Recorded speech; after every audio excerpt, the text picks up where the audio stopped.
I am glad people are enjoying the party songs. I don't think there's any party which has songs like UPC. Everywhere you go, you'll find a different song, but the main theme remains the same. So allow me to welcome you to the party headquarters, and then we go straight into our press statement for today. As the year 2024 is coming to an end, the Uganda People's Congress takes this opportunity to welcome you to the festive season that includes Christmas and the New Year festivities. This certainly pushes us to reflect on how we have moved as a country. UPC notes with great concern that 2024 has been challenging on all fronts of political, economic, and social aspects, with some lives lost, some sick and missed a struggle to make ends meet, and we comfort all families caught up in this situation. But as a country, we ought to forge a way forward to make the welfare of our people a top priority, which is not seen to be the case on the ground, as we hope 2025 shall be a year of showcasing what UPC has in stock for Uganda in terms of manifesto and service delivery as campaigns for the 2026 general elections commence. Immediately after the 2021 general elections, the party embarked on mobilization activities. And as soon as we received the roadmap for the 2025-2026 polls from the Independent Electoral Commission, the party intensified national mobilization campaigns, which are still ongoing across the country under different facets. That is why the recent by-elections found the party prepared and fully participated in the 2023 Oyam North County, in which our candidate, Dr. Eunice Otuko Apio, won, and later extended to Dokolo district, where the woman race was won by the UPC flag bearer, Honorable Agoti Sara, who registered a resounding victory which has sent shockwaves across the political landscape due to the huge margin which was registered.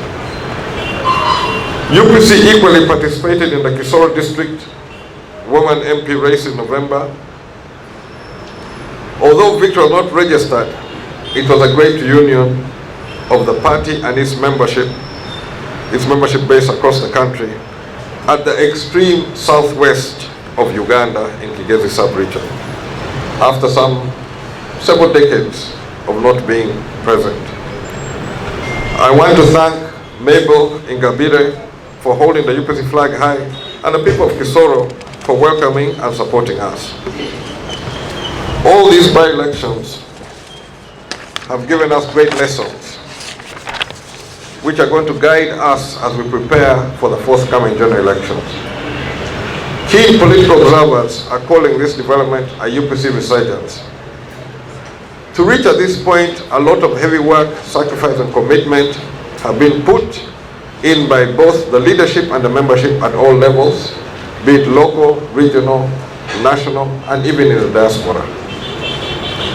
In readiness for the 2025-2026 general elections, the party is in preparation to carry out internal processes which will include continuous membership registration, renewal of political leadership at all levels, that is from village right up to the presidency, and processing of party flag bearers for the 2026 elections. This is a demanding undertaking that shall bring in the National Council and the Delegates Conference and all other relevant party organs in processing our candidates. In order to further leverage and to get the whole party membership involved in determining our future, I shall propose to the next Delegates Conference to amend the UPC party constitution such that the party president shall be elected by all members of the party. Allow me to repeat that thing. The proposal is going to be for amending the constitution such that each and every UPC member will have a voice and will have a determination on who the leader of UPC shall be. This great idea is being brought with the understanding that all members should participate in electing their leader. Furthermore, I believe that this will help consolidate and strengthen our grassroots ahead of the 2026 general elections. The vice of commercialized political process needs an urgent national conversation. It has made an election activity a very expensive undertaking which is not sustainable. Many are likely to fail to join elective politics, and without inclusive politics, you expect triggers of the haves and have-nots to gain momentum. This is not the best for our country, as it can easily descend into ugly political, social, and economic situation. On the economic front, the economic model of the private sector-driven economy, which the government has opted to pursue, continues to create serious social and economic inequity, with some businesses collapsing. Even key foreign business companies are pulling out of the country. One of the leading banks recently announced to pull out of Uganda. The government is on record on bailing out some few lucky individuals or business establishments. UPC per se is not opposed to this, but however it must be in a more structured and organized manner and should not be done at a high cost to the taxpayer. Instead, if government is interested in helping a private company, it should be in exchange for shares which will be held in trust for the citizens of Uganda. The transport sector, which is a link to all our economic activities like agriculture, mining, fishing, industries, and tourism, is limping. Most of our roads are in poor conditions. We need urgent repairs and expansion to manage efficiently domestic and external trade.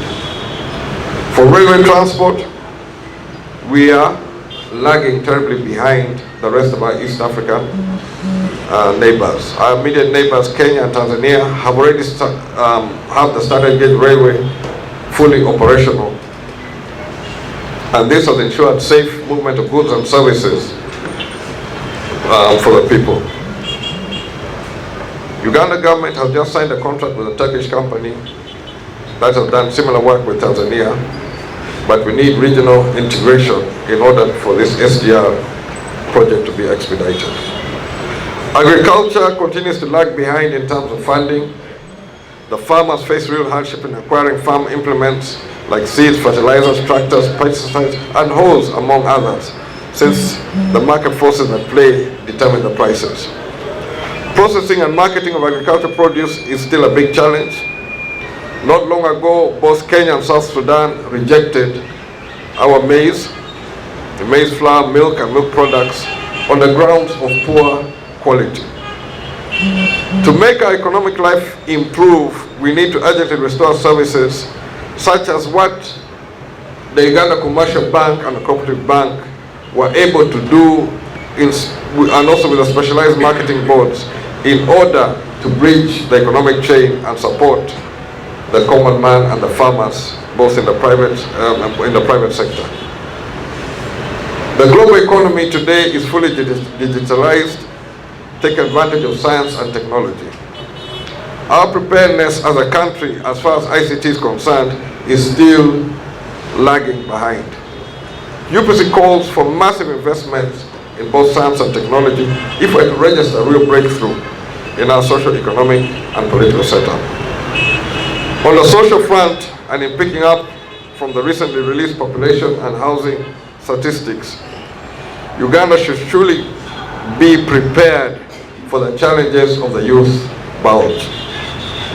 We have one of the youngest populations in the world, and this can potentially be good for development to have a youthful population engaged, youthful and energetic population engaged. But to develop it fully to a productive unit, there is need to embrace an education system which promotes both the theory and the practical with inclination towards vocational skills. This means we must evolve an education system that promotes job creation values. The government funding towards universal primary education, UPE, stands at 20,000 shillings for a student a year.